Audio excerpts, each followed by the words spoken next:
کہ انشاءاللہ عزیز میں آج آپ کے سامنے جو ہے جنوں کی دنیا اس موضوع پر کچھ روشنی ڈالنے کی بہرحال کوشش کروں گا۔ اللہ رب العزت نے جو آیت میں نے آپ کے سامنے تلاوت کی، سورہ زاریات سورہ نمبر 51 اس کی آیت نمبر 56 تھی، اللہ فرماتا اور کہتا ہے وَمَا خَلَقْتُ الْجِنَّ وَالْإِنسَ إِلَّا لِيَعْبُدُونَ، ہم نے جنوں اور انسانوں کو خالص اپنی عبادت کے لیے پیدا کیا۔ تو اس آیت میں اللہ رب العزت نے ایک پیغام، ایک میسج جو بہت کلیئر دیا، وہ یہ ہے کہ جن اور انس یہ دو ایسی مخلوق ہے جو باشعور ہے، جن کو اللہ نے عقل اور سمجھ دی ہے، اور یہ مخلوق ہے جن کی روز قیامت ان کے اعمال کے اعتبار سے گرفت ہونے والی ہے، پکڑ ہونے والی ہے۔ اس لیے کہ کہا وما خلقت الجن والانس الا ليعبدون، نہیں پیدا کیا ہم نے مگر جنوں اور انسوں کو صرف اس لیے کہ وہ ہماری عبادت کرے، ہماری پوجا اور ہماری آرادھنا اور ہماری عبادت کر کے آئے۔ تو گویا جن بھی ایک ایسی مخلوق ہے جو مخلوق جو ہے شعور اور سمجھ رکھتی ہے، سمجھ اور بوجھ رکھتی ہے، اور ان سے ان کے اعمال کے اعتبار سے اللہ رب العزت پکڑ اور گرفت بھی کرنے والا ہے۔ اس بات کو ہم جو ذہن نشین کر لیں، ورنہ بہت سی مرتبہ لوگ اپنے عقلوں کی بنیاد پر جو بہت سی مرتبہ بہت ساری چیزوں کو سمجھ نہیں پاتی، اللہ کی کتاب اور اس کے نبی صلی اللہ علیہ وسلم کی سنت کا انکار کر بیٹھتے ہیں۔ جیسا کہ کچھ لوگوں نے اللہ رحم کرے یہ کہہ دیا کہ جن کوئی مخلوق نہیں ہے، کوئی الگ چیز نہیں ہے، بس وہ جو انسان کو زیادہ غصہ آتا نا، غصے والا انسان بس بولے اس کو بولتے ہیں جن۔ ٹھیک ہے، تو یاد رکھیے امت مسلمہ غائب کے تعلق سے اور بالخصوص چند معاملات کے اندر افراط اور تفریط کی شکار ہے۔ یا تو باؤنڈریز سے آگے چلے جاتے ہیں جو بتایا گیا، یا تو باؤنڈریز سے پیچھے رہ جاتے ہیں جو بتایا گیا۔ تو لہٰذا ہمیں من اور ان، جوں کا توں، جیسا کا تیسا جس کو کہیں گے، اپ ٹو دا ڈاٹ جس کو بولتے ہیں، وہاں تک شریعت نے جیسا بتایا اس کو ویسے ہی ہمیں عمل کرنا ہے۔ تو اللہ رب العزت نے اتنا واضح اور کلیئر میسج یہاں دیا ہے، وَمَا خَلَقْتُ الْجِنَّ وَالْإِنسَ، نہیں پیدا کیا ہم نے جن اور انس کو إِلَّا لِيَعْبُدُونَ، سوائے اس کے کہ وہ ہماری عبادت کرے۔ تو گویا دو الگ الگ مخلوق کا تذکرہ ہو رہا ہے، ایک وہ ہے جو انس ہے، ایک وہ ہے جو جن ہے، اور ایک وہ ہے جو انس ہے۔ جن کو جن اس لیے کہا جاتا ہے کہ وہ چھپے ہوئے ہوتے ہیں، سامنے نہیں آتے، نظر نہیں آتے، اور انس انسانوں کو اس لیے کہا جاتا ہے، یہ نسیان سے لفظ آتا ہے، ہم بھول جاتے ہیں۔ ہمارے والد آدم علیہ السلام اللہ کے منع کرنے کے بعد بھی بھول گئے اور پھل کھا لیا، تو اس سے لفظ انس آتا ہے، انسان جو بھول جاتا ہے، اور جن کا معنی ہے وہ مخلوق جو چھپی ہوئی ہے۔ اسی سے لفظ جنت اور جہنم بھی آتا ہے، جو چھپا ہوا باغ ہے جس کو کسی نے آج تک دیکھا نہیں۔ یاد رکھیں۔ تو بہرحال جن اللہ کی مخلوق ہے، اس پر ہم کو ایمان لانا چاہیے۔ بہت سارے لوگ جہاں قرآن حدیث کی بات آتی ہے، اور خاص طور سے وہ بات جو عقل میں نہیں آتی، مطلب دلائل تو قرآن حدیث کی ہے لیکن عقل میں نہیں آتی، اس کو انکار کرنے پہ تل جاتے ہیں۔ مطلب نہیں ایسا ہو ہی نہیں سکتا، اب جو چیز کو دیکھ نہیں سکتے وہ کیسے ہو سکتی۔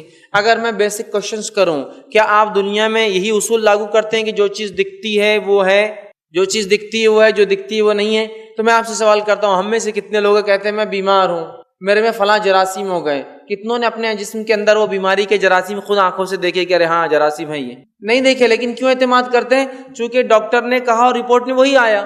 تو اگر مجھے جراثیم، مائکروبز یا مائکرو آرگینزم نہیں دکھتے تو اس کا کیا یہ مطلب ہے وہ ہے نہیں، اس کا یہ مطلب نہیں ہے۔ ٹھیک ہے، تو اسی طرح بہت ساری باتیں قرآن اور سنت نے ایسی بتائی ہے جو عقل کبھی کبھار سمجھ نہیں پاتی، اس کو پریسیو نہیں کر پاتی ہے، یا اس کو جو احاطہ جس کو کہتے ہیں ادراک نہیں کر پاتی ہے۔ لیکن اس کا ہرگز مطلب یہ نہیں کہ وہ نہیں ہے، چونکہ جب اللہ نے کہہ دیا، اس کے رسول کے زبان سے کوئی چیز نکل گئی صلی اللہ علیہ وسلم، تو اس چیز کے ہونے پر ہمارا ایمان ہے۔ اللہ رب العزت نے جنوں کے تعلق سے اور احادیث میں اتنے تفصیلی واقعات آئے ہیں، تفصیلی تذکرے آئے ہیں کہ ہم یہ بول ہی نہیں سکتے کہ غصے والے انسان جن ہیں اور باقی نارمل انسان کو انسان کہا جاتا ہے۔ یہ اللہ کی ایک مکمل علیحدہ الگ ایک مخلوق ہے جو اللہ رب العزت نے جیسا انسانوں کو اپنی عبادت کے لیے پیدا کیا، ان کو بھی اپنی عبادت کے لیے یاد رکھیے پیدا کیا ہے، یاد رکھیے۔ ٹھیک ہے، تو انسان اور فرشتے، چونکہ فرشتوں کی تفصیلات دے چکا ہوں اس لیے ان کا تذکرہ کر رہا ہوں۔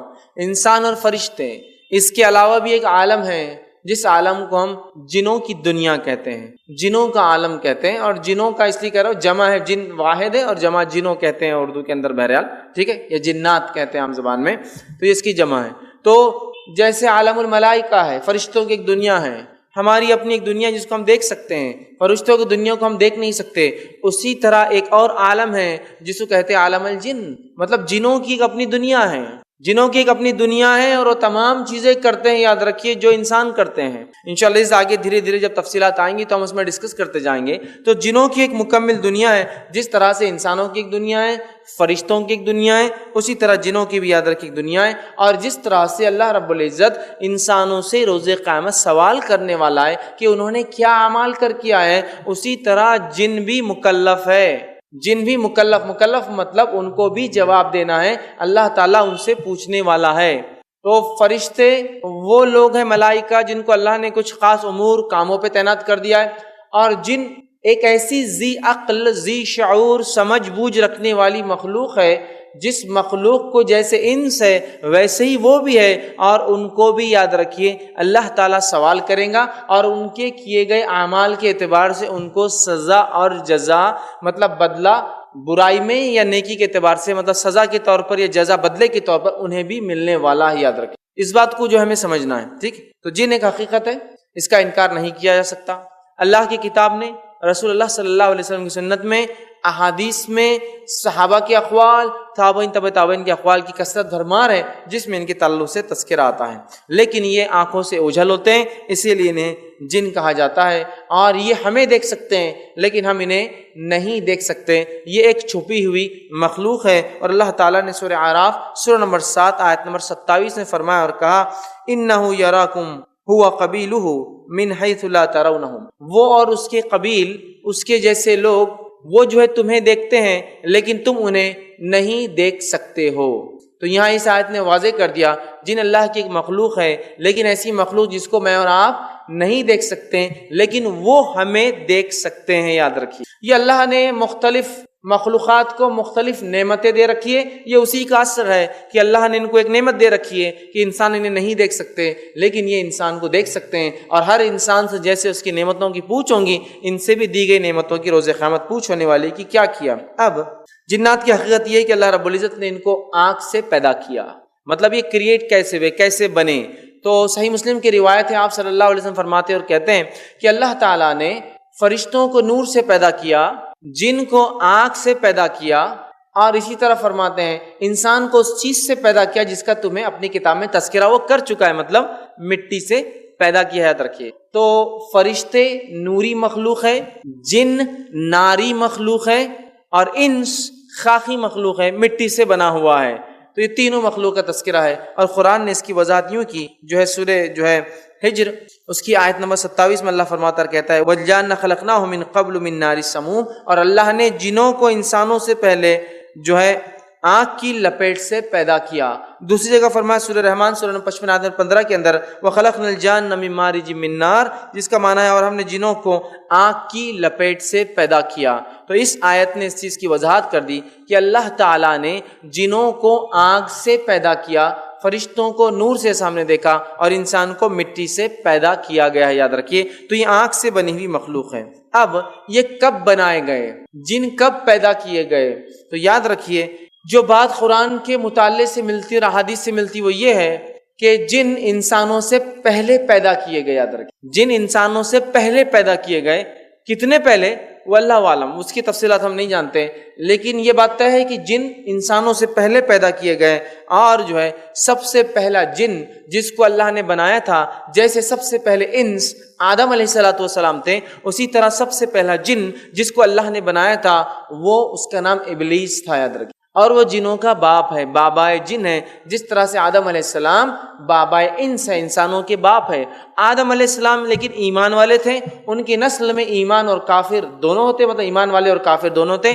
اسی طرح جن جو ہے جو پہلا جن تھا جس کا نام ابلیس تھا، ابلیس بابائے جن ہے، اور اس کی نسل میں ایمان والے اور کافر دونوں ہوتے ہیں، لیکن یہ خود کافر ہے، یاد رکھیں۔ آدم علیہ السلام مومن ہے، یہ کافر ہے۔ آدم علیہ السلام کی نسل میں مومن اور کافر دونوں ہوتے ہیں، اس کی نسل میں بھی مومن اور کافر دونوں ہوتے ہیں، یاد رکھیے۔ تو یہ بابا جن ہے، اور یہ جو ہے ابلیس جو ہے پہلا جن تھا، یہ کبھی فرشتہ نہیں تھا، جس طرح سے غلط فہمی جو ہمارے پاس پائی جاتی ہے کہ لوگ کہتے ہیں کہ ابلیس جو ہے فرشتہ تھا اور بہت عبادت گزار تھا، لیکن نافرمانی کر بیٹھا تو جنت سے نکال دیا گیا۔ یہ کبھی بھی فرشتہ نہیں تھا۔ اللہ رب العزت نے سورہ کہف سورہ نمبر 18 آیت نمبر 50 میں اس کی وضاحت کی اور فرمایا وَإِذْ قُلْنَا لِلْمَلَائِكَةِ اسْجُدُوا لِآدَمَ فَسَجَدُوا إِلَّا إِبْلِيسَ كَانَ مِنَ الْجِنِّ فَفَسَقَ عَنْ أَمْرِ رَبِّهِ، کہ جب تیرے رب نے حکم دیا فرشتوں کو کہ جھک جاؤ سجدہ کرو آدم کے سامنے، تمام کے تمام جھک گئے سوائے ابلیس کے، وَكَانَ مِنَ الْجِنِّ، اور وہ جنوں میں سے تھا، فَفَسَقَ عَنْ أَمْرِ رَبِّهِ، اور اس نے اپنے رب کے حکم کو جھٹلا دیا، فسق کیا۔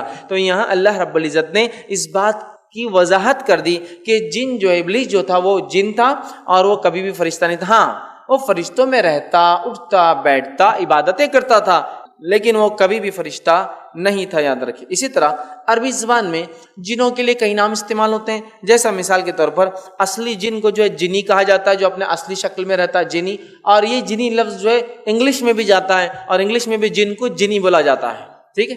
تو اصلی شکل میں جو جن ہوتے ہیں انہیں جنی کہا جاتا ہے۔ اسی طرح وہ جو انسانوں کے ساتھ رہتے ہیں انہیں عامر کہا جاتا ہے، ٹھیک ہے، اور اس کی جگہ عمار ہوتی ہے۔ اسی طرح جو ہے جو بچوں کو تکلیف دینے والے جن ہوتے ہیں ان کو عربی زبان میں ارواح کہا جاتا ہے، ارواح، ٹھیک ہے۔ اسی طرح وہ جن جو انتہائی درجے سے خبیث اور برے ہوتے ہیں انہیں شیطان کہا جاتا ہے، ٹھیک ہے۔ اور اسی طرح جو ہے وہ جن جو پیشاب اور پیخانے، بیت الخلاء اور حمام، یا جہاں انسان فارغ ہوتا ہے وہاں رہتے ہیں، ان کو خبیث کہتے ہیں۔ اسی لیے اللہ کے رسول صلی اللہ علیہ وسلم کو حدیث آپ جانتے ہیں کہ بیت الخلاء جاؤ یا حمام میں داخل ہو تو دعا پڑھ لو، اللہم انی اعوذ بک من الخبث والخبائث۔ تو یہاں خبث اور خبائث یہ میل اور فیمیل، مذکر اور مؤنث، خبیث جنوں سے اللہ ہماری حفاظت کر۔ تو اسی طرح بہت بدترین جنوں کو شیطان کہا جاتا ہے۔ اسی طرح وہ جن جس کا جو اپنی شرارتوں میں بہت آگے ہوتا ہے لیکن جس کا ایک دبدبہ اور مقام بھی بن جاتا ہے اس کی شرارتوں اور تکلیفوں کی وجہ سے، ایسے جن کو جو ہے عفریت کہا جاتا ہے، جس کا واقعہ سلیمان علیہ السلام کے قصے میں آپ کو پورا ملے گا کہ سلیمان علیہ السلام کے زمانے میں عفریت نام کا ایک جو جن تھا جس نے سلیمان علیہ السلام کو تخت لانے کی جب بات ہوئی تو کہا تھا، تو اللہ نے کہا اور عفریت نے کہا۔ تو عفریت یاد رکھیے یہ جسے کہیں گے بہت مضبوط اور طاقتور جن ہوتا ہے اور شرارتی اور لوگوں کو تنگ کرتا ہے، لیکن اپنا دبدبہ اور مقام یہ دوسروں میں بنا لیتا ہے اور بہت لوگوں کو تنگ کرتا ہے، اسے عفریت کہتے ہیں۔ تو یہ چند نام تھے۔ اسی طرح جنوں کی قسموں کے تعلق سے نبی اکرم صلی اللہ علیہ وسلم فرماتے اور کہتے ہیں، طبرانی، حاکم اور بیہقی کی یہ روایت آپ نے فرمایا اور کہا جنوں کی 3 قسمیں ہوتی ہیں، 3 ٹائپس۔ پہلا آپ نے فرمایا وہ قسم ہے جو اڑتی پھرتی ہے، زمین پہ نہیں رکتے ہیں، فلائنگ، اڑتے ہیں، اسے پتہ چلا کہ انہیں اڑنے کی صلاحیت ہے۔ پہلی قسم وہ ہے جو اڑتے پھرتے ہیں۔ دوسرا آپ نے فرمایا وہ ہے جو کتوں اور سانپ کی شکل میں رہتے ہیں، مطلب یہ وہ لوگ، وہ جن کی ایک قسم ہے جو شکلوں میں رہتے ہیں آ کر، مطلب یہ بہت ساری شکلیں لے سکتے ہیں، آگے اور بھی وضاحت آئیں گی۔ انسان کی لے سکتے ہیں، کتے کی لے سکتے ہیں، سانپ کی لے سکتے ہیں، کیڑے مکوڑوں کی لے سکتے ہیں، کسی بھی چیز کی، اس لیے کہ اللہ نے ان کو یہ صلاحیت اور طاقت دے رکھی ہے کہ وہ بہت ساری اللہ کی مخلوق کی شکلیں اختیار کر سکتے ہیں، بات یاد رکھیں۔ تو دوسری وہ جو کتے اور سانپ کی شکل میں ہوتی ہے۔ تیسری آپ نے فرمایا وہ ہے جو کبھی قیام کرتی ہے اور کبھی آگے بڑھ جاتی ہے، جن کو لوگ عام طور سے بھوت پریت وغیرہ کے نام سے پہچانتے ہیں، لیکن بھوت پریت کوئی چیز نہیں ہوتی سوائے یہ جنوں کے۔ یہی لوگوں کو تکلیف دینے، چھیڑنے، عورت کی شکل میں آ جائے، مرد کی شکل میں آئے تو بھوت کہتے ہیں، بغیر سر کے آیا دھرمنڈا کہتے ہیں، پتہ نہیں، اور عورت کی شکل میں آیا تو بولتے ہیں جو ہے چڑول آ گئی، اور پتہ نہیں کیا کیا نام الگ الگ، اس میں بھوت پریت اور پریاں کبھی بڑے خوبصورت انداز میں آ جائے تو پریاں لوگ بولتے ہیں، پریوں کا کوئی وجود نہیں، یاد رکھیے۔ اسی طرح بھوت پریت کا کوئی وجود نہیں سوائے یہ جنوں کو ہے جو لوگوں کو آ کر ستانے کے لیے، تکلیف دینے یا ان کا مزہ لینے، چھیڑنے کے لیے۔ انسانوں میں ہوتے ہیں کچھ لوگ تکلیف دیتے ہیں یا مزہ لیتے ہیں کسی کو، اسی طرح یہ بھی ہوتے ہیں کہ کسی کو تکلیف دینے یا مزہ لینے اس طرح سے حرکتیں کرتے ہیں، ٹھیک ہے۔ تو 3 قسمیں اس حدیث میں آتی ہے، ایک وہ جو اڑتی پھرتی ہے، ایک وہ جو شکلوں میں رہتی ہے، اور تیسری وہ جو کبھی کسی مقام پہ رکتی ہے اور کبھی پھر آگے بڑھ کے دوسرے مقام کی طرف چلی جاتی ہے۔ اسی طرح جو ہے جنوں کا انکار یاد رکھیے، یا اس کی دنیا کہ جن ہے، ان کی حقیقت یہ ناقابل، جس کو کہیں گے ایک ایسی حقیقت ہے جس کا انکار نہیں کیا جا سکتا، یاد رکھیے۔ جنوں کی دنیا ایک ایسی حقیقت ہے جس کا انکار کسی بھی حال میں نہیں کیا جا سکتا، یاد رکھیے۔ جس طرح سے فرشتوں کی ایک دنیا ہے، جس طرح سے انسانوں کا ایک عالم ہے، اسی طرح جنوں کا ایک عالم ہے، اور جن مکلف ہے، یاد رکھیے۔ اچھائی کا حکم دینے کے اور برائی سے روکنے کے، جس طرح سے انس میں اور آپ مکلف ہے کہ ہم اچھائی کا حکم دیں اور برائی سے روکیں، مطلب خود اچھائی کرے، حکم بھی دے، خود برائی سے رکے اور دوسروں کو حکم بھی دے، اسی طرح یہ بھی اس چیز کے مکلف ہیں۔ اسی طرح جو ہے وہ جانور جو جنوں کو دیکھ سکتے ہیں، انسان جنوں کو صرف ایک کیفیت میں دیکھ سکتے ہیں، یاد رکھیے وہ کون سی کیفیت ہے؟ جب وہ الگ الگ روپ اور شکلیں لے کر آتے ہیں، اس کے علاوہ ہم ان کو اپنی دنیا کی آنکھوں سے نہیں دیکھ سکتے۔ سمجھ لیجیے آپ بات، جنوں کو ہم جب وہ شکلیں لے کر آتے تبھی دیکھ سکتے ہیں، ہم دنیا کی آنکھوں سے جنوں کو ان کے اصلی روپ، اصلی حقیقت میں نہیں دیکھ سکتے، سوائے جب وہ اپنے آپ کو تبدیل کر کے انسان، کتے، بلی، کیڑے مکوڑوں کی شکل میں آتے ہیں، ورنہ ان کو حقیقی روپ میں دیکھنا ہمارے لیے ممکن نہیں، یاد رکھیے۔ لیکن کچھ جانور ایسے ہیں جو جنوں کو دیکھتے ہیں، یاد رکھیے، جیسا کہ مثال کے طور پر کچھ جانور ایسے ہیں جو ایسی چیزوں کو دیکھتے ہیں جن کو ہم دیکھ بھی نہیں پاتے، جیسا فار ایگزامپل مثال کے طور پر رات کے گھنگور اندھیرے میں ایک الو آرام سے ایک چوہے کو دیکھ لیتا اور اس کو پکڑ بھی لیتا ہے، حالانکہ ہماری آنکھیں تو دیکھ بھی نہیں پاتی کہ وہاں کچھ ہے۔ بڑباغل جو ہے ساؤنڈ ویو کے ذریعے جو ہے آرام سے رات کے اتنے اندھیرے جس میں آپ کچھ بھی نہیں دیکھ پاتے ہیں، آرام سے سفر کر لیتا ہے اور چیزوں کو دیکھ لیتا ہے، گویا وہ ریڈیو ویوز یوز کرتا ہے، ویوز چھوڑتا ہے، ٹکرا کے آتی ہے، کیچ کرتا ہے، سمجھ جاتا ہے آبجیکٹ سامنے اور نکل جاتا ہے۔ تو بہت ساری ایسی چیزیں جس کو ہم سمجھ نہیں پاتے، دیکھ نہیں پاتے، لیکن وہ ہوتی ہیں۔ ہاتھیوں کو اگر آپ لے لیں تو ہاتھی جو ہے ہنڈریڈس آف مائلز، سو میل تک ایک دوسرے سے کمیونیکیٹ کرتے ہیں، اور وہ ٹیکنالوجی یوز کرتے ہیں جو انسان کو آج پتہ چلی، اور ایک میسج پاس کرتے ہیں اس ویو کے ذریعے، اور 100 کلومیٹر تک میسج دیتے کہ یہاں پانی ادھر آ جاؤ۔ انسان لیکن دیکھ بھی نہیں پاتا، آج سمجھ پا رہا ہے کہ ارے یہ بھی بات کرتے ہیں، کمیونیکیٹ کرتے ہیں، سمجھتے ہیں، یہ تو ہوا میں رہا، مچھلیاں، ویل، ڈالفنس، یہ سمندر کے اندر پانی میں بات کرتے ہیں ایک دوسرے سے، ٹھیک ہے، انسان پانی میں گئے تو اس کو آوازیں سنی نہیں آتی ہے، لیکن وہ بات کرتے ہیں۔ بہت ساری چیزیں ایسی اللہ کی مخلوقات ہیں جو کمیونیکیٹ کرتی ہے، بات چیت کرتی ہے، اور ایسی چیزیں استعمال کرتی ہے جس کو آج ہم سمجھ پا رہے ہیں۔ تو اسی طرح یاد رکھیے ایسے جانور بھی ہیں جو جنوں کو دیکھ سکتے، لیکن انسان نہیں دیکھ سکتا اپنی حقیقی آنکھوں سے، سوائے روح بدل کے آئے۔ وہ کون سے جانور ہیں؟ تو اللہ کے رسول صلی اللہ علیہ وسلم فرماتے ہیں اور کہتے ہیں، یہ مسند احمد اور سنن ابو داؤد کی روایت، آپ نے فرمایا کہا جو اگر تمہیں رات میں کتے یا گدھے کی چلانے کی آواز آئے تو اللہ ہمیں پناہ مانگو شیطان سے، اس لیے کہ وہ دیکھتے ہیں جو تم نہیں دیکھ سکتے۔ تو رات میں آپ نے فرما رہے کتے اور گدھے کو اگر چلاتے ہوئے سنو تو اللہ میں پناہ مانگو شیطان مردود سے، اس لیے کہ وہ دیکھتے ہیں جو تم نہیں دیکھ سکتے ہو۔ مطلب وہ کس کو دیکھتے ہیں؟ شیاطین کو دیکھتے ہیں، یا جنوں کو وہ دیکھ، اور شیطان اس جن کو کہتے ہیں جو کافر ہوتا ہے، یاد رکھیں، ٹھیک ہے۔ تو وہ شیاطین کو دیکھتے ہیں، شیطان کو دیکھتے ہیں، تبھی چلاتے۔ لہٰذا ہم نے کیا کرنا چاہیے؟ اعوذ باللہ من الشیطان الرجیم، مطلب اللہ میں پناہ مانگنا چاہیے شیطان مردود سے، اس لیے کہ وہ دیکھ کر چلاتے، گدھا اور کتا، جس کو ہم دیکھ نہیں پاتے۔ اس بات کو یاد رکھیے۔ اب اس حدیث سے تھوڑا سا آگے ہم بڑھتے ہیں اور تھوڑا سا غور کرتے ہیں اپنے معاشرے پر۔ اگر آپ نے کبھی غور کیا ہوگا، لوگ بہت ساری بار میلوں میں اور آنن نگریاں لگتی ہے، یا کچھ بازار لگتے ہیں جن کے اندر لوگ آتے ہیں خرید و فروخت کے لیے، وہاں دیکھیے 2 قسم کے شو چلتے ہیں، اور یہ 2 ہی شو ہوتے ہیں، تیسرا کوئی شو نہیں ملے گا۔ ڈاگ شو اور ڈونکی شو، گدھے کا شو اور کتے کا شو، ٹھیک ہے۔ ہوتا کیا ہے، ایک آدمی رہتا، اس کے پاس ایک گدھا رہتا، اور باقی سارے گدھے اس کے سامنے بیٹھتے ہیں کہ انسانوں میں سے، ٹھیک ہے۔ پھر وہ اس گدھے کو بولتا، جاؤ ان میں سے بتاؤ کون آدمی ہے جو صرف 10 روپے کا نوٹ جیب میں لے کے آیا۔ گدھا برابر جاتا اور بولتا اس کے پاس۔ آدمی بولتا ہاں صحیح 10 کا نوٹ ہے۔ بولتا بھائی صاحب اٹھیے، وہ اٹھتے، کیا ہوا؟ تو بولتا ہاں میں نے واقعی میں 10 روپے لے کے آیا تھا۔ آپ بولتے ہو کیا عقلمند گدھا ہے؟ ارے وہ گدھا تو گدھا ہے، تو بڑا گدھا ہے اس سے۔ بات سمجھ میں آ گئی؟ کیسا معلوم ہوتا ہے اس کو 10 روپے کس کے جیب میں ہے؟ یہ 2 جانور شیطان کو دیکھ سکتے ہیں۔ تو یہ شعبدے باز جو آپ کو شو دکھاتا ہے، یہ ایک جن کو اپنے پاس بلاتا ہے اور اس کو کہتا ہے کہ گدھے کو لے جا کر بتا کہ کس کے پاس 10 ہے۔ وہ جن آتے وقت ٹٹول لیتا کس کے پاس کیا ہے، اور اس گدھے کے کان میں بولتا یہاں جا کر کھڑے ہو۔ گدھا آتا اور وہاں رک جاتا ہے آ کر۔ گدھے کو نہیں سمجھتا ہے، وہ تو گدھا ہی ہے نا۔ پھر اگر سمجھتا تو پھر وہ تو کیا بن جاتا، بولنے کی مجھے ضرورت نہیں۔ تو اندازہ لگائیے، اور مسلمان جا کر پیسہ دے کر ڈونکی شو دیکھ کر خوش ہو رہا ہے، کیا ہوشیار گدھا تھا۔ اور گدھا سوچتا ہوں گا کیا بیوقوف مسلمان تھا، مطلب وہ اپنے آپ کو تو نہیں بول سکتا نا کیا گدھا مسلمان تھا، بول کر کیا بیوقوف مسلمان تھا کہ میرے کو دیکھنے آیا، اس کو اس کے نبی کی بات نہیں پہنچی کہ گدھے اور کتے شیطان کو دیکھ سکتے ہیں، اور ایک گدھے کو کیا غیب کا علم ہوتا ہے جو وہ بتایا کہ اس نے 10 روپے لایا؟ نہیں تو پلانٹڈ کوشچن تھا، اس کو شاید بتا دیا ہوں کسی نے۔ وہ ایسی بھی باتیں بتاتا ہے جیسا کہ کون ہے تم میں سے جو ایک جڑوا یہاں ایک گھر پر ہے، برابر وہ گدھا یا کتا آتا ہے اور اس کے پاس کھڑے آپ بولتے رہے ہو میری ایک بہن ہے یا میرا بھائی جو گھر پر ہے، آپ بولتے ہو کیا ہوشیار کتا ہے، کیا ہوشیار گدھا ہے. یہ شیطانوں کے ذریعے ہوتا ہے، یہ شعبدے بازی ہے، یہ کہانت ہے، یہ حرام ہے، یاد رکھیے. اور اس سے بچپن سے ہمارے بچوں کے عقائد بگڑ جاتے ہیں. اور جب کوئی انسان یہ سوچے کہ ایک گدھا بھی غائب کا علم رکھتا ہے، نعوذ باللہ وہ تو نہیں رکھتا ہے، لیکن اب چونکہ وہ چیز ہی ایسی ہے شعبدے بازی، اس کو سمجھنا ہے، ان کی چال بازیوں کو نہیں سمجھو تو یہ پرابلمس ہوتا ہے. تو چیز ہی ایسی ہے شعبدے بازی، ٹھیک ہے. تو لہٰذا بھلے جا رہے ہیں اور شان سے دیکھ رہے ہیں. تو دو جانور ایسے ہیں جو شیطان کو دیکھ سکتے، گدھا اور دوسرا کتا، یاد رکھیے. تو لہٰذا ان شوز میں اپنے بچوں کو مت لے جائیے، اس لیے کہ یہ شیاطین کے ذریعے شعبدے بازی ہوتی ہے. اور اگر بچے اس کے اندر جائیں گے اور بچپن سے یوں ہی رہیں گے تو بہت سارے مصیبت اور مسائل ان کے ساتھ ہو سکتے ہیں. جب وہ بڑے ہو تو بدعقیدگیاں ان کے اندر آ سکتی ہے، یاد رکھیے. اسی طرح جو ہے تو دو جانوروں کو دیکھ سکتے ہیں.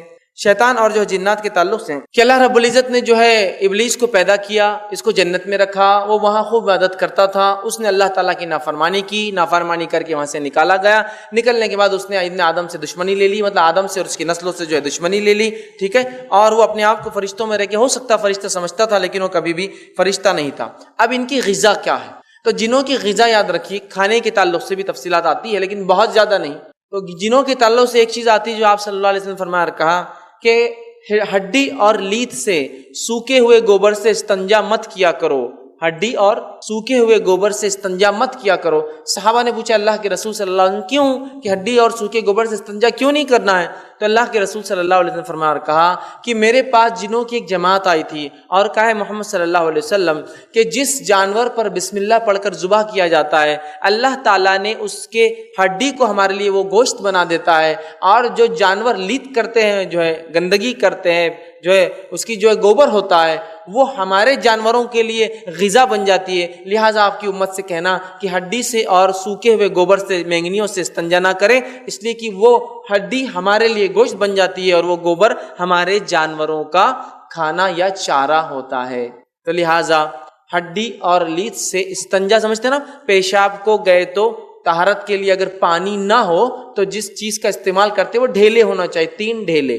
لیکن اگر ڈھیلے نہ ملے، ہڈی سے اور لیت سے کبھی بھی استنجا نہیں کرنا چاہیے، اس لیے کہ جس ہڈی پر اللہ کا نام جس جانور پہ لے کے ذبح کیا گیا، اس کی ہڈی اللہ تعالیٰ اس کے لیے کیا بنا دیتا ہے؟ کھانے کا گوشت بنا دیتا ہے. اور جس پر اللہ کا جو ہے نام لیا گیا اس جانور پہ، دوسرے جانوروں پہ نہیں. اور اسی طرح ہمارے جانوروں کے گوبر جو ہوتے ہیں جنوں کے جانوروں کی غذا ہوتی ہے. تو اس حدیث سے 2 باتیں پتہ چلی، ایک تو ہڈی ان کی غذا ہے، دوسرا ان کے پاس جانور بھی ہوتے ہیں. کیسے ہوتے ہیں، کیا کیفیت ہے، وہ اللہ عالم، اس کی تفصیلات چونکہ نہیں ہے تو خواہ مخواہ بحث میں پڑھ کر بہت زیادہ فائدہ نہیں ملے گا. تو ہڈی سے استنجا کرنے سے احتیاط کرنا چاہیے. بہت سارے لوگ ان باتوں کو نہیں سمجھتے، کبھی بھی جاتے ہیں سفر پہ، راستے میں جاتے ہیں اور کچھ بھی حرکتیں کر لیتے، لیت سے استنجا کر لیا، ہڈی سے کر لیا، پھر پریشان ہوتے گھومتے ہیں، یہ لپڑ گیا، وہ چپک گیا، فلاں ہو گیا. تو پھر نتیجہ یہی ہوگا، جب آپ کسی کو تکلیف دیں گے تو نتیجے میں وہ بھی آپ کو تکلیف دیں گا. اب وہ تکلیف شعور سے آپ نے جان بوجھ کے دی ہو انجانے میں. ہمارا کام یہ ہے، ہمارا دین اتنے باریک بینی سے ہمیں دنیا جینا سکھاتا ہے، پھر ہم پڑھتے کیوں نہیں ہیں، کیوں نہیں سمجھتے ان باتوں کو؟ اور پھر جب ایسی مخلوقات اللہ کی جو غائب ہے، جن دکھتے نہیں ہیں، ان کو تکلیف پہنچا دیتے ہیں، پیچھے پڑ جاتے ہیں، تو پھر بھاگتے ہیں ادھر ادھر، در در پر جا کر پتہ نہیں کیا کیا کر رہے ہیں. ارے بھائی میرے، پہلے چھیڑو ہی مت کسی کو. چھڑ جائے تو پھر ظاہر سی بات ہے اللہ سے توبہ کرو کہ ایسی غلطی ہوئی. لیکن ہم کیا کرتے ہیں، پہلے تو علم حاصل کرتے نہیں ہیں، پھر پریشان ہوتے ہیں. اللہ کے رسول نے منع کیا. اسی طرح کہا کہ سوراخوں میں پیشاب مت کیا کرو. اسی طرح کہا کہ اوپر سے سیدھا پانی گرم نیچے نہ پھینکا کرو، اس لیے کہ ہو سکتا ہے تم سوراخ میں پیشاب کرو اور تمہارا بھائی رہتا ہو، مطلب کوئی جن رہتا ہو، تم اوپر سے پانی پھینک دو اور گرم پانی پھینکنے سے تمہارے کسی بھائی کو تکلیف ہو. لیکن ہم یہ باتوں کو سمجھتے نہیں. بہت سارے لوگ تو سوراخ ڈھونڈ کر پیشاب کرتے میں نے دیکھا. بہت پھر مسائل جب شروع ہوتے ہیں نا تو پھر پریشان ہوتے ہیں کہ ایسا کیوں ہو رہا ہے. تو تم نے پہلے چھیڑخانی کی تو پھر نتیجہ بھگتو اس کا، ٹھیک ہے. تو لہٰذا یہ ان کا جو ہے غذا ہے. اسی طرح جو ہے یہ جو ہے مختلف جو ہے شکلیں بھی جو ہے لیتے ہیں، یاد رکھیے، ٹھیک ہے. مختلف شکلیں لیتے ہیں اور اس کی تفصیلات میں نے رکھی کہ یہ کتا بن سکتے ہیں، یہ سانپ بن سکتے ہیں، کیڑے مکوڑے اور انسان. لیکن ایک بات یاد رکھیے، جب یہ کوئی شکل لیتے ہیں، یہ وضاحت ضروری ہے، جب یہ کوئی فارم لیتے ہیں، اس فارم کے علاوہ، اس شکل کے علاوہ جو اللہ نے دے رکھی ہے، تو اس بات کو یاد رکھیں ان پہ سارے طبعی قوانین لاگو ہو جاتے ہیں. مطلب سارے فزیکل لاز ان پر لاگو ہو جاتے ہیں. جیسے کہ ایک جن کتا بن گیا اور اس کتے پہ سے ٹرک چلا گیا تو جن مر جائیں گا، کیوں تو اس پہ سارے طبعی قوانین لاگو ہو جاتے ہیں.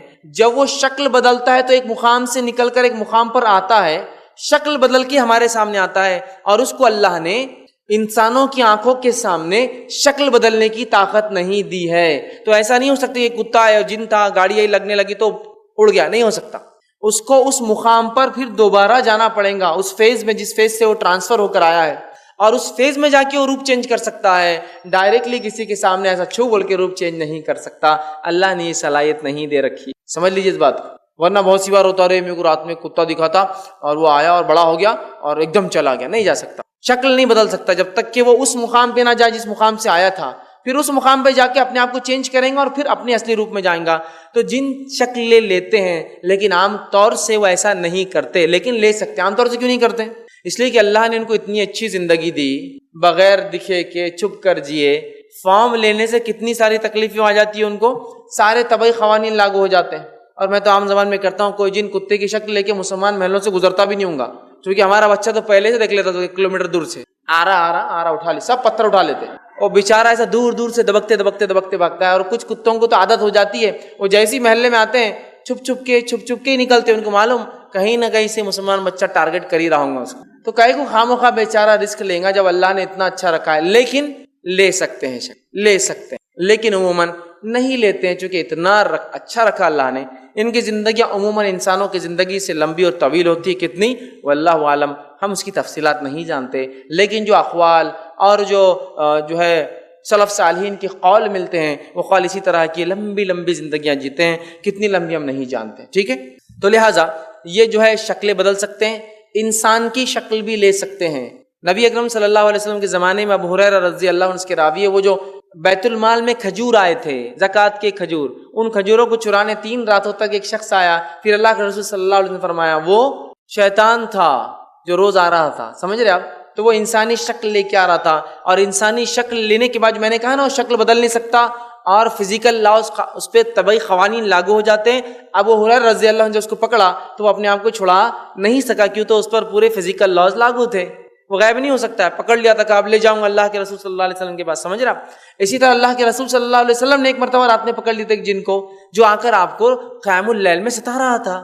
پھر آپ نے اس کو ایک پلر سے باندھ دیا، وہ غائب نہیں ہو سکا. کیوں نہیں غائب ہو سکا؟ اس لیے کہ انسانی نظروں کے سامنے وہ روپ چینج نہیں کر سکتے. انہیں اس فیز میں جا کے روپ چینج کر کے آنا پڑتا ہے، پھر اسی فیز میں جا کے وہ اپنے روپ کو چینج کر کے واپس ہوتے ہیں. تو لہٰذا وہ شکل لیتے ہیں، لیکن عموماً نہیں کرتے. اسی طرح جنات میں بھی جو ہے شادی بیاہ کا رواج ہوتا ہے، ان کے بھی بیوی بچے ہوتے ہیں، جیسا انسانوں کے شادی بیاہ ہوتے ہیں، مذکر مؤنث ہوتے ہیں، میل فیمیل ہوتے ہیں. اسی طرح نیک اور بد ہوتے ہیں، اچھے اور برے ہوتے ہیں. اسی طرح مختلف مذہب اور فرقوں کو ماننے اور مسلکوں کو ماننے والے بھی ہوتے ہیں. سب جو انسانوں میں ہوتا ہے سیم ان کا بھی معاملہ ویسی ہوتا ہے. وہی تمام چیزیں، یہود، نصارہ، مسلم، بدھسٹ جو ہے مطلب الگ الگ جتنے مذاہب ہیں سب کو ماننے والے ہوتے ہیں. اسی طرح مذکر مؤنث میل فیمیل ہوتے ہیں، اور ان کے بچے ہوتے ہیں، ان کے اندر شادی بیاہ کا بہرحال رواج ہوتا ہے. اور اللہ رب العزت نے اس کا اشارہ سورہ رحمان سورہ نمبر 55 آیت نمبر جو ہے 52 کے اندر کیا، اور فرمایا لم یطمثہن انس قبلہم ولا جان، کہ جنت میں ایسی حوریں ملیں گی جس کو اس سے پہلے نہ کسی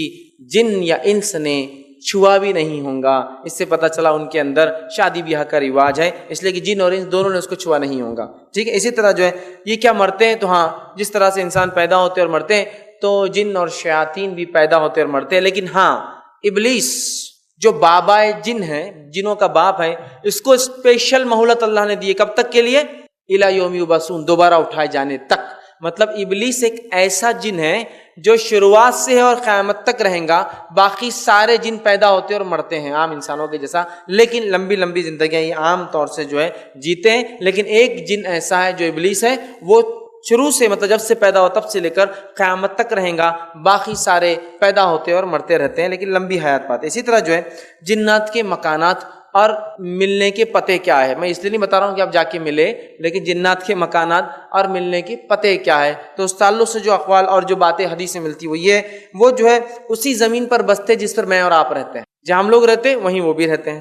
اسی طرح جو ہے وہ جو ہے زیادہ تر جو ہے چٹیل میدان اور غیر آباد علاقوں میں بسنا پسند کرتے ہیں. مطلب زمین یہی ہے، اسی زمین پہ ارض پہ رہتے ہیں، اور زیادہ تر پسندیدہ جگہ ان کی ہے جہاں غیر آباد چٹیل مطلب ایک دم پلین لینڈ جو لمبی لمبی زمینیں ہوتی ہیں وہ زیادہ ان کی پسندیدہ علاقے جہاں وہ رہنا پسند کرتے ہیں. اسی طرح ان میں جو برے ہیں شیطان ہیں وہ گندی جگہوں پہ رہنا پسند کرتے ہیں جیسے بیت الخلا, طہارت خانے, حمام, کچرے کی کنڈی, کوڑا کرکٹ جہاں انسان پھینکتا ہے. اسی طرح وہ جگہ جو خبیث خانے, برے اعمال جہاں ہوتے ہیں, شراب جہاں پی جاتی ہے, جوئے جہاں کھیلے جاتے ہیں, ان جگہوں پہ یہ بستے ہیں. چونکہ یہ بری جگہیں ان کو یہاں رہنے میں مزہ آتا ہے اور اس کو وہ پسند کرتے, یاد رکھیے. اور اسی طرح جو ہے ان میں سے برے قبرستانوں میں بھی اور ایسی جگہ جہاں انسانوں کو دفنایا یا جو اسی طرح مختلف طریقوں سے مرنے کے بعد کیا جاتا ہے عمل, ان جگہوں پہ بھی بستے ہیں اور تاکہ لوگوں کے عقیدے خراب کرے, انہیں چھیڑے اور انہیں ستائے. اور اسی لیے دیکھا بھی جاتا ہے جن کو جن آصف اپنے قبضے میں لیتا ہے یا اس پر حاوی ہو جاتا ہے وہ ایسی جگہوں پہ رہنا پسند بھی کرتے, گندی جگہ, نہاتے نہیں ہیں اور بیت الخلاء میں جا کے بیٹھنا پسند کرتے ہیں یا ویران جگہوں پہ قبرستانوں میں چلے جاتے ہیں تو پسند بھی کرتے ہیں, یاد رکھیں. ٹھیک ہے. اسی طرح جو ہے نبی اکرم صلی اللہ علیہ وسلم کے تعلق سے ایک روایت ہے, صحابہ کہتے ہیں کہ ہم اللہ کے رسول صلی اللہ علیہ وسلم کے ساتھ ایک سفر میں تھے اور آپ بیت الخلاء کے لیے گئے. آپ کا معمول یہ تھا کہ آپ نظروں سے بہت دور بیت الخلاء کے لیے جاتے تھے, تو نظروں سے بہت دور جاتے تھے. ایک مرتبہ آپ گئے اور بہت شور پکار کی آوازیں, ہم لوگ پریشان ہوئے کہ کیا معاملہ ہے, کیا ہو گیا, لیکن چونکہ آپ صلی اللہ علیہ وسلم کی آواز نہیں آئی تو ہم بھی انتظار کر رہے تھے کہ کوئی بات آئے. اس کے بعد اللہ کے رسول صلی اللہ علیہ وسلم آئے. ہم نے کہا اللہ کے رسول صلی اللہ علیہ وسلم ہم بڑے گھبرا گئے تھے, اتنی آواز شور پکار ہوئی. تو کہاں جن اور مسلم اور کافر جنوں میں جھگڑا ہو گیا تھا. کہا کس چیز کا جھگڑا؟ تو کہا اللہ کے رسول صلی اللہ علیہ وسلم فرمایا ان میں زمین کے بنیاد پر جھگڑا ہو گیا تھا, کون کہاں رہیں گا. تو وہ میرے پاس آئے اور کہا آپ فیصلہ کر دیجئے. میں نے دونوں میں فیصلہ کر دیا. صحابہ نے کہا کیا فیصلہ کیا آپ نے؟ تو کہا میں نے مومن جنوں کو جو ہے اونچے علاقے دے دیے اور کافر جنوں کو نچلے علاقے دے دیے. صحابہ نے کہا یہ اونچے علاقے بولے تو کیا؟ تو کہا پہاڑوں کی اونچائی والے حصے میں نے مومنوں کو سونپ دیے اور نچلے علاقوں سے مراد غیر آباد سمندری ٹاپو, جزیرے, ٹھیک ہے, آئی لینڈ جو سمندر میں ہوتے غیر آباد جس کو انسان بستے نہیں, وہ میں نے ان کو دے دیے. دونوں میری بات پہ راضی ہو گئے اور میرے فیصلے کو سن لیا اور دونوں نے اس کو قبول بھی کر لیا. تو پتہ چلا اکثر مومن جن جو ہے اونچے علاقوں پہ ہوتے ہیں اور کافر جن غیر آباد زمین اور ٹاپو پر اور گندی جگہوں پر بستے ہیں. اسی طرح جنات کے چوپائے ہوتے ہیں, جانور ہوتے ہیں جس کی تفصیلات میں رکھ چکا ہوں کہ ہمارے جانوروں کا لیت ان کے جانوروں کی غذا ہوتی, یاد رکھیں. اسی طرح وہ جانور جن کے ساتھ شیطان ہوتا ہے تو حدیث کے اندر آتا ہے, صحیح الجامع کی روایت ہے, آپ صلی اللہ علیہ وسلم فرما رہا اونٹ شیطان سے پیدا کیا گیا ہے, ہر اونٹ کے ساتھ ایک شیطان ہوتا ہے. تو اونٹ جو ہے شیطان سے پیدا کیا, آپ فرماتے ہیں کس معنی واللہ عالم, یہ غائب کی بات ہے. تو اونٹ شیطان سے پیدا کیا گیا ہے اور ہر اونٹ کے ساتھ ایک شیطان ہوتا ہے. اور اسی لیے اللہ کے رسول صلی اللہ علیہ وسلم نے اونٹ کے باڑوں میں نماز پڑھنے سے منع کیا. کہا بکری کے باڑوں میں نماز پڑھو لیکن اونٹ کے باڑے میں نماز نہ پڑھو, اس لیے کہ ہر اونٹ کے ساتھ ایک شیطان ہوتا ہے. اور اونٹ کا گوشت کھانے کے بعد آپ نے صحابہ کو وضو کرنے کا حکم دیا. مطلب ایک آدمی اگر وضو سے ہے تو اس کا وضو اونٹ کا گوشت کھانے سے ٹوٹ جاتا ہے. اور اونٹ کی یہ خصوصیت بھی ہے, جو لوگوں نے اونٹ پالا یا دیکھتے ہیں انہیں پتا ہے. آپ صلی اللہ علیہ وسلم نے کہا قرآن ایک حافظ کے ذہن سے ایسا نکلتا ہے جیسے اونٹ نکل جاتا ہے. تو ایک بات یاد رکھیے, اونٹ کبھی بھی اپنی زندگی میں پالتو اور وفادار نہیں ہوتے ہیں. جس روز مالک نے نکیل چھوڑا ایسے بھاگتے ہیں کہ کبھی لوٹ کر نہیں آتے واپس. قرآن کے لیے آپ نے مثال دی, نکل گیا تو پھر ایسا نکلتا ہے ایسا اونٹ بھاگ جاتا ہے. تو اونٹ کو پالیے لیکن جس دن نکیل چھوڑیں گے ایسا بھاگیں گا, گھر لوٹ کر نہیں آتا پھر واپس. جب تک مالک ہے پکڑ کے رکھیں گا تب تک. اس لیے حدیث میں نا اس کا پہلے گھٹنا باندھ پھر اللہ پر توکل کر, کھلا نہیں چھوڑ سکتے. نکل گیا تو پھر نہیں آتا ہے. تو بہرحال اونٹ جو ہے اس سے پیدا کیا گیا ہے اور اونٹ کے باڑوں میں آپ نے نماز سے منع کیا. اسی طرح جو ہے شیطان جو ایک بدصورت جو ہے شیطان, ابلیس شیطان اور اس کے جو ساتھی اور چیلے چپاٹے ہوتے ہیں وہ جو ہے انتہائی بدصورت ہوتے ہیں. اللہ رب العزت نے سورہ صافات سورہ نمبر 37 آیت نمبر جو ہے 64 اور 65 میں کہا اور فرمایا, وہ ایک درخت ہے جو جہنم کی تہہ میں نکلتا ہے. اس کی شکل اس جو جھاڑ ہے اس پہ جو پھل لگتے ہیں اس کی شکل جو ہے شیطانوں کے جو ہے سر کی جیسی ہے. تو اللہ نے جہنم میں اگنے والے ایک جھاڑ کے پھلوں کے بارے میں کہا شیطان کی صورت جیسے وہ جھاڑ رہتا ہے. اس سے پتہ چلتا ہے کہ وہ بہت ہی بدصورت ہوتے ہیں. اسی طرح جنات کی طاقت کیا ہے, طاقت اور صلاحیتیں کیا, آئیے ہم دیکھتے ہیں. تو جنات جو ہے بہت طاقتور ہوتے ہیں عموماً اور بہت زیادہ صلاحیت اللہ نے ان کو دے رکھی ہے، بہت زیادہ صلاحیت ہے، اور ہو سکتا ہے ٹیکنالوجی میں ہم سے وہ کئی گنا ایڈوانس چل رہے ہو، ہم نہیں جانتے ان کی دنیا، کیونکہ آج ہم ریڈیو ویوز کو آج یوز کرتے ہیں، انفرا ریڈ یوز کرتے ہیں، اور الٹرا وائلٹس یوز کیے جا رہے ہیں، اور اس کے علاوہ 2G 3G ابھی آ رہا ہے، میں بھی ہائیسٹ پاسبلٹیز ہے کہ وہ ان ٹیکنالوجیز کو کئی زمانے دراز سے استعمال کر رہے ہیں اور بہت اچھے سے اس کو سمجھتے ہیں اور جانتے ہیں اور ان کا استعمال بھی کرتے ہیں، ٹھیک ہے۔ تو جو جنات کی طاقت اور توانائی کیا ہے، تو بہت طاقتور ہوتے ہیں۔ اللہ تعالیٰ نے قرآن میں ایک واقعہ عفریت کا بیان کیا، جس کے اندر سلیمان علیہ السلام کو اللہ نے یہ طاقت اور صلاحیت دے رکھی تھی کہ ان کے قبضے میں سرکش جن اور شیاطین کو دے دیا تھا۔ تو آپ نے ایک مرتبہ کہا کہ سبا کی رانی کے آنے سے پہلے اس کا تخت کون لائیں گا؟ تو عفریت اٹھا اور کہا آپ کے اس جگہ پہ، مطلب شام میں اس پروگرام کی جو مجلس کے ختم ہونے سے پہلے اس تخت کو میں اٹھا کر لے کر آ جاؤں گا۔ مطلب وہ عفریت بہت طاقتور تھا، وہ جا کر، حالانکہ جو سبا تھی وہ یمن میں رہنے والی تھی، سب جو رانی تھی، اور سلیمان علیہ السلام فلسطین میں ہے، اس نے کہا کہ میں بس مجلس ختم ہونے سے پہلے لا سکتا ہوں۔ تو بہت طاقت اور توانائی والے ہوتے ہیں۔ اسی طرح فضائی میدان میں جو ہے انسانوں سے بہت زیادہ سبقت حاصل ہے، مطلب آسمانوں میں اڑنے کا جہاں تک معاملہ ہے ان سے انسانوں سے بہت آگے ہیں، اور جنات جو ہے پہلے آسمان تک جا سکتے ہیں، مطلب ان کی اڑان جو ہے، ان کی جو ہے پہنچ جو ہے پہلے آسمان تک یہ اڑ کر جو ہے جا سکتے ہیں۔ اس تعلق سے جو ایک بات آتی ہے کہ نبی اکرم صلی اللہ علیہ وسلم جب نبی بنائے گئے تو ایک صحابی تھے جو ابھی ایمان نہیں لائے تھے، وہ کہتے کہ میری جو جن تھی، فیمیل جن تھی، ان کے پاس ایک جس کو کہیں گے ایک عورت جن تھی، اس نے کہا کہ آسمانوں کے پہرے بہت سخت کر دیے گئے، پہلے ہم کو پہلے آسمان تک رسائی تھی، اب وہاں تک نہیں جانے دیا جا رہا ہے۔ یہ اس لیے ہوا تھا کہ وہی اترنے والی تھی، چونکہ وہی اتر رہی تھی تو ان کے آنے جانے کو وہی قرآن کے پورے اترنے تک آسمان کے راستے بند کر دیے گئے تھے، ٹھیک ہے، تو لہٰذا ان کی پہلے آسمان تک رسائی ہے۔ اسی طرح یہ تعمیرات بھی کرتے ہیں، کنسٹرکشن ورک بھی کرتے تھے، اور سلیمان علیہ السلام کے لیے انہوں نے کیا۔ اللہ رب العزت نے سورہ سبا سورہ نمبر 34 آیت نمبر 12 اور 13 میں فرما کہا، اور ایسے جن اس کے تابع کر دیے جو اپنے رب کے حکم سے اس کے آگے کام کرتے تھے، مطلب سلیمان علیہ السلام کے ساتھ، ان میں سے جو ہمارے حکم سے جو ہے سرتابی کرتا، مطلب جو حکم نہیں مانتا اور سلیمان کے ماتحت نہیں رہتا، اس کو ہم بھڑکتی ہوئی آنکھ کا جو مزہ چکھاتے تھے، وہ اس کے لیے بناتے تھے جو کچھ وہ چاہتا تھا، اونچی اونچی عمارتیں، تصویریں، بڑے بڑے ہاؤس جیسے کہ لگن ہوں، اور اپنی جگہ سے نہ ہلنے والے بڑے بڑے دیغ یہ بنایا کرتے تھے۔ تو فن تعمیر ہوتا ہے، اسی طرح فن بہت ساری ایسا دیغ بنانا، ہاؤس بنانا، محلات بنانا، کنسٹرکشن ورک کرتے تھے۔ اسی طرح جو ہے جنات جو ہے گھروں میں رہ سکتے ہیں مختلف شکل میں۔ ان کی طاقتوں میں ایک یہ بھی ہے کہ یہ شکلیں بدل کے رہتے ہیں، اور بالخصوص سانپ کی شکل میں یہ گھروں میں رہ سکتے ہیں، لیکن یہ وہ سانپ ہے جو عموماً دیہات میں، شہروں میں تو نہیں ہوتا ہے لیکن دیہات میں ہوتا ہے۔ عموماً سانپ گھروں میں آتے جاتے، لوگ بولتے ہیں وہاں سانپ ہے، مطلب دیہاتوں میں بہت سی بار کامن ہوتا ہے کہ ارے اس کی کچھ مت کرو، سانپ آتے جاتا رہتا ہے، ٹھیک ہے۔ تو سانپوں کی شکل میں گھروں میں رہتے ہیں، اور یہ بھی ان کی طاقت کا حصہ ہے کہ سانپ کی شکل میں۔ نبی اکرم صلی اللہ علیہ وسلم فرماتے ہیں، صحیح مسلم کی روایت ہے، آپ نے صحابہ سے کہا مدینہ میں جنوں کی ایک جماعت مجھ پر ایمان لائی ہے اور وہ سانپوں کی شکل میں رہتی ہے، لہٰذا تم میں سے تمہارے گھروں میں جو سانپ عموماً آتے جاتے ہیں، اگر کوئی سانپ دکھے تو سیدھے مت مارنا اسے، 3 دن تک پہلے کہنا کہ یہاں سے چلے جاؤ، نہ جائے تو پھر مار دینا، ورنہ اگر وہ مومن رہا تو 3 دن کے اندر چلا جائے گا، کافر رہا تو نہیں جائے گا، اور اگر وہ کافر ہے تو تمہیں اس کو مارنے کی پھر اجازت ہے۔ تو لہٰذا وہ انسانی گھروں میں سانپ کی شکل میں ہوتے ہیں، شہروں میں نہیں یاد رکھیے، لیکن دیہاتوں میں یہ بات معروف ہے کہ بھائی یہاں ایک سانپ آتے جاتے رہتا ہے اور لوگ چھیڑتے بھی نہیں اس کو، تو ویسے سانپ کو آپ بھی مت چھیڑیے، اس لیے کہ اس کا معمول ہے آنا جانا، لیکن اگر انسانوں کو تنگ اور اذیت کرنے والی جگہ پہ آتا ہے، چھوٹے سانپ یا زہریلے سانپ تو مار سکتے ہیں، لیکن عموماً یہ سانپوں کی شکلوں میں گھروں میں رہتے ہیں اور رہ سکتے ہیں، یاد رکھیں۔ اسی طرح جو ہے اس کی صلاحیتوں کے اندر ایک صلاحیت یہ بھی ہے کہ انسان کے اندر خون کی طرح دوڑتا ہے، انسان کے اندر خون کی طرح دوڑتا ہے۔ صحیح بخاری اور مسلم کی روایت ہے، اللہ کے رسول صلی اللہ علیہ وسلم اعتکاف میں تھے، اعتکاف میں آپ کی بیوی کسی شرعی مسئلے کے تحت آئی، آپ نے ان سے بات کی، چونکہ رات کا وقت آپ چھوڑنے نکلے، وہاں تک گئے، گلی کے کونے پر گئے تو 2 صحابہ نے دیکھا اللہ کے رسول صلی اللہ علیہ وسلم ایک عورت کے ساتھ ہیں، پیچھے ہٹ گئے، اللہ کے رسول صلی اللہ علیہ وسلم کا ادھر آؤ، وہ دونوں آئے، کہا کہ یہ میری بیوی ہے، تو انہوں نے کہا اللہ کے رسول ہم کیا آپ پر شک کریں گے کیا؟ تو کہا شیطان انسان کے اندر خون کی طرح دوڑتا ہے، اور یہی اس کی دوڑ ہے جو بہت سی مرتبہ لوگ ہوتے ہیں نا گھر یہ بہت پہنچے ہوئے ہیں، کیا پہنچے ہوئے، ارے میں ایک بار ان کے بارے میں دل میں برا سوچ رہا تھا تو میرے کو بول دیا میرے بارے میں برا نہیں سوچنا، تو بہت پہنچے ہوئے، یہ کوئی پہنچا ہوا نہیں ہے، یہ تو بہت نیچا گیا ہوا ہے، نیچا گیا ہوا ہے، اس لیے کہ پہنچے ہوئے لوگ الگ ہوتے ہیں، ٹھیک ہے، اس لیے کہ یہ جنوں کے ذریعے یہ بات پتا کر رہا ہے۔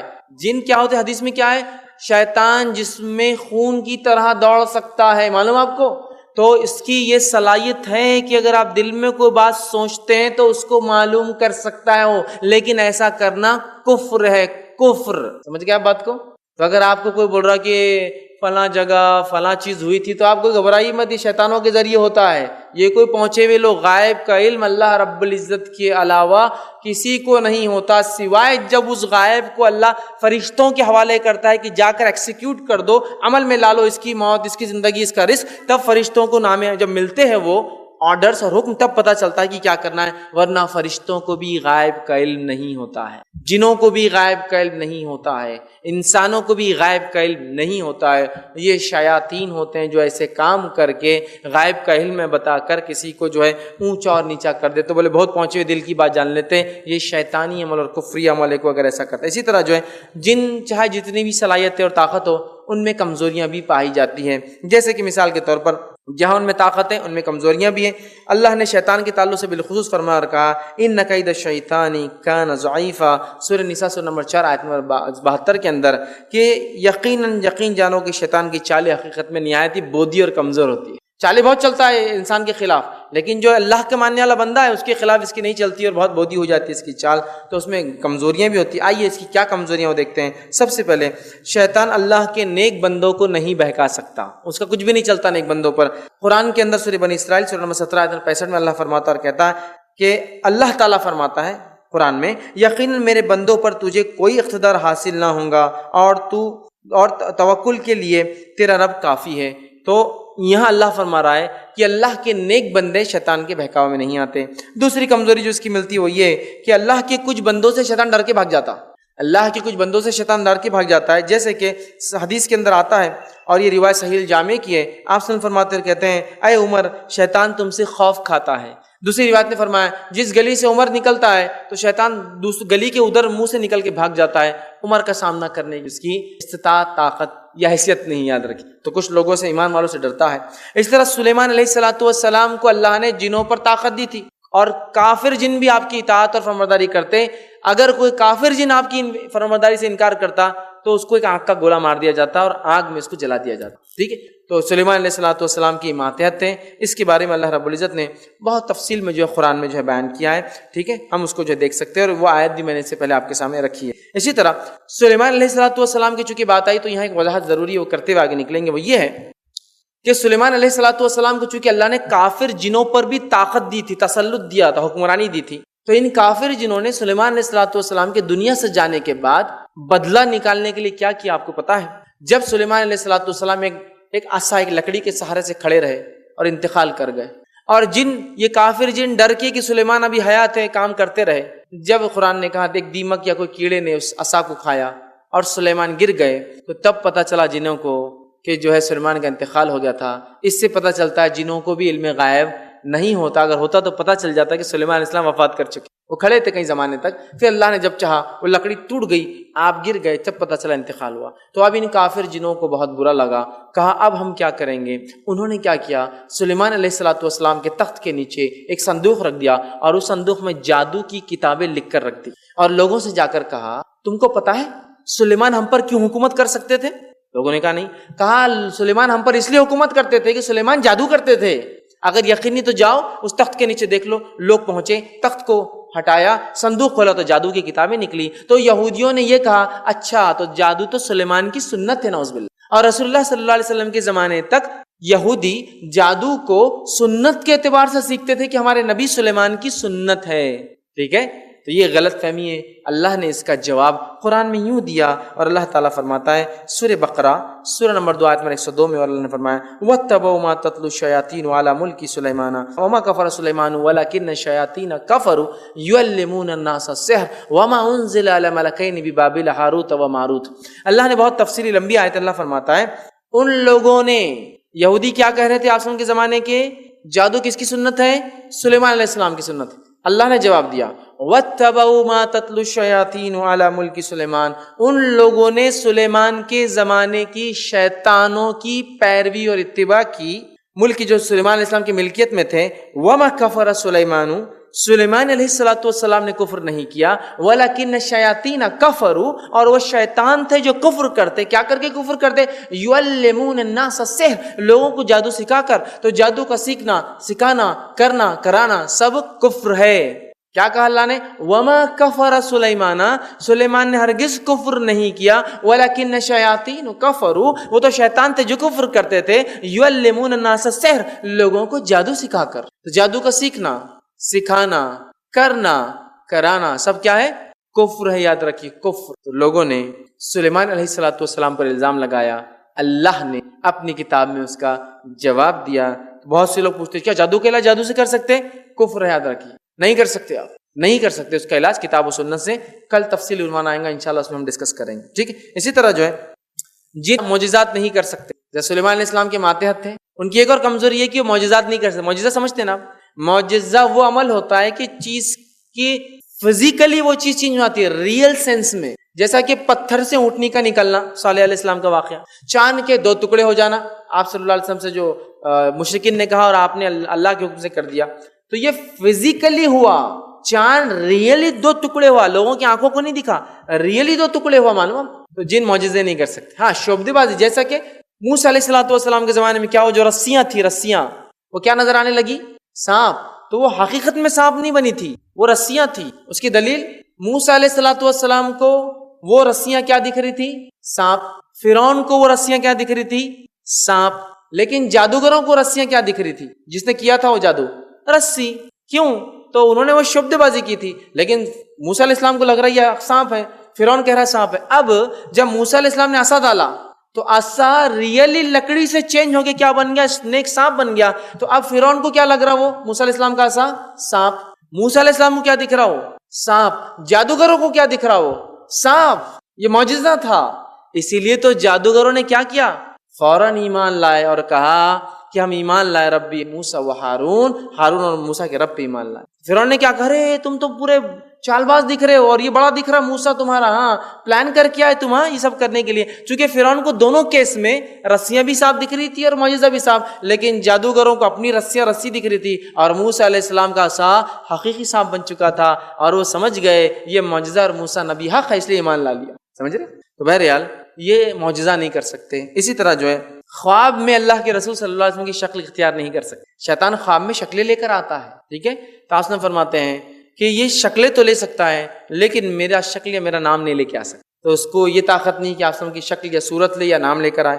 اسی طرح جو ہے اللہ نے جو باؤنڈریز بنائی ہیں آسمان میں، اس سے زیادہ آگے نہیں جا سکتے. اللہ کی جو لمٹس ان کو دی گئی اس سے آگے وہ نہیں بڑھ سکتے. سورہ رحمان سورہ 55 آیت نمبر 33 سے 35 آپ دیکھیں کہ ان کو جو لمٹس دی گئی ہے اس سے باہر نہیں جا سکتے. اسی طرح جو ہے جس دروازے پر بسم اللہ کہہ کر بند کیا جاتا ہے، جس کھانے پر بسم اللہ کہہ کے ڈھکا جاتا ہے، جس چیز کو بند بسم اللہ کر کے کیا جاتا ہے، وہاں بھی وہ داخل نہیں ہو. لیکن جس سے بسم اللہ نہیں پڑھا جاتا تو کیا ہوتا ہے؟ پھر وہاں داخل ہو جاتا ہے. یاد رکھ. اب اللہ نے جنوں کو کیوں بنایا؟ تو جنوں کی تخلیق کا مقصد وہی ہے جو انسانوں کی ہے. وما خلقت الجن والانس الا لیعبدون. ہم نے جنوں اور انسانوں کو خالص اپنی عبادت کے لیے پیدا کیا. تو جن بھی اللہ کی عبادت کے لیے ہی پیدا کیے گئے.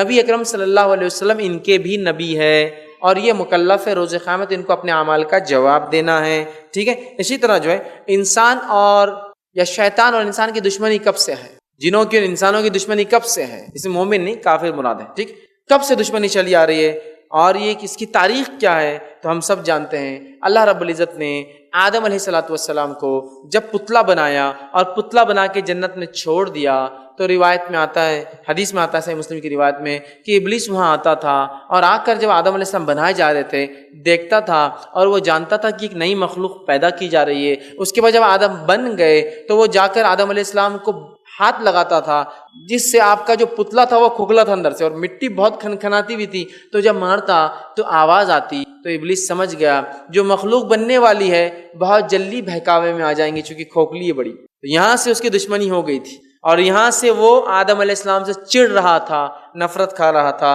اور اس کے بعد اللہ رب العزت نے سورہ اعراف میں فرما کہا کہ جب سجدہ کرنے کا حکم دیا تو سجدے سے انکار کر دیا.